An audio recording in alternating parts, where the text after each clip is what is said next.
The first 5 days, I don't really remember much just because I slept for 5 days. Chest hurt, body ached. The flu times 100 is what it felt like. Definitely felt alone, felt lost. I mean, back at that time, they weren't allowing anybody in the hospital to visit. My mind just spinning and spinning like, God, man, I don't know what I'm supposed to do. Do I do this trial? I mean, you hear of a trial drug, you're like, am I gonna grow a third arm, or, is it really gonna work? And so I asked the doctor if I could sleep on it and think, give him an answer the next day. He's like, we can wait, but if you don't take this, you're gonna be ventilated within 2 days. That was the first time I heard the word I didn't want to hear. As soon as he said that, I was like, okay, we'll do it. By that time, I'd kind of given up all hope.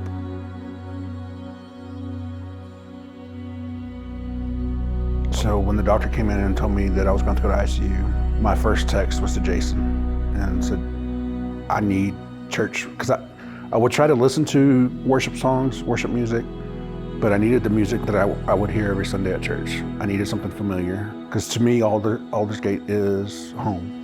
Well, the day they took me to ICU, Jason got me that playlist. Listened to it all day. That night I had a dream, and it was my uncle. Very vividly, I could tell you what he was wearing. He was wearing like a little fedora type hat and a white linen shirt and khaki shorts and some sandals, like he's on the beach somewhere, and he looks at me and just smiles. And I was like, I'm not ready to go. I don't want to go. I love you, but I don't want to see you right now. As often, as quickly as I would tell him that, he just kind of sat there and said, calm down. You're gonna be okay. I woke up the next morning and it's like the weight of everything just lifted off of my shoulders.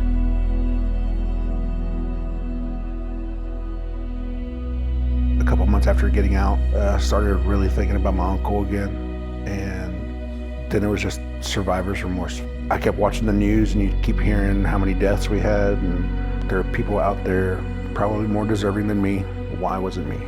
Why didn't my uncle get this drug? Why didn't he make it? It almost felt like I had let him down.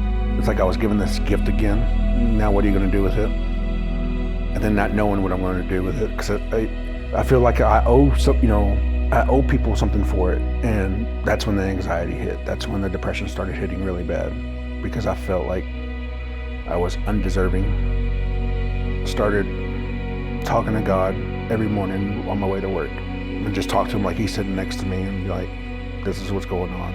It's just the focus of it, how much you're focusing on him.